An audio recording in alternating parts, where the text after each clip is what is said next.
So today we're talking about possibly one of the only people who's been speaking against the lockdowns from the very start, Peter Hitchens. Now I'm sure if you're watching this video you've seen Peter on talk radio every Monday talking to Mike Graham about the insanity of these lockdowns.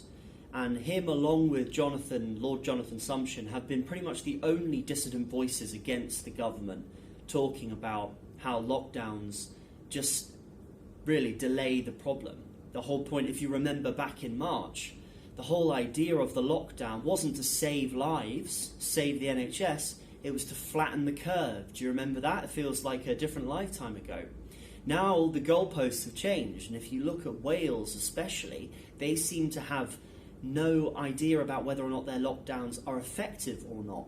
At this very day, the number of cases and the number of deaths in Wales is the highest it's ever been, despite a 17-day firebreaker lockdown, another lockdown and a lockdown before that.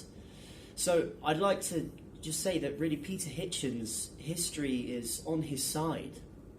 And from the very beginning, you could see that the danger of this virus was towards the elderly.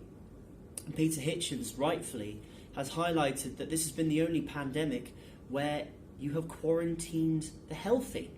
Even in the 1918 Spanish influenza, or the Spanish flu, it's true that there were lockdowns and blockades, but people were not told to stay indoors if you were healthy. And also, at that point, they had very limited medical resources. Remember, penicillin wasn't invented by 1918.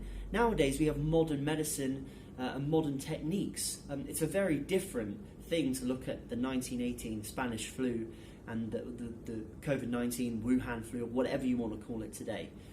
So Peter Hitchens has served a very important point, and I think that when you look back in years to come, Peter might really have cause to say "I told you so," which he does on many of his points.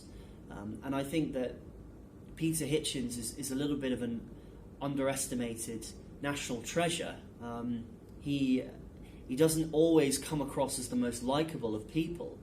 And at the time, sometimes he's raising points that are very, they're denied, or you may not see the perspective behind them. But in hindsight, a lot of what Peter said has really come to fruition. I mean, for example, he was against cars at a point when it was very unfashionable to do so. But actually, coming full circle, Peter's point is that the rail network was sold off, it was privatized, and it was neglected because there was such a focus on automobiles. Everyone's come full circle on that, and now there are cries to nationalize the railway system because the private industry hasn't provided a service that's of high enough quality. That's one example of Peter's viewpoints that have come full circle. So unfortunately, you may not like the man, but Peter Hitchens was right about the lockdown, and I suspect he's going to be right about many things in the future. So look, this is White Collar Woker, and please like and subscribe and let us know what you want us to speak about. I'll see you guys next time.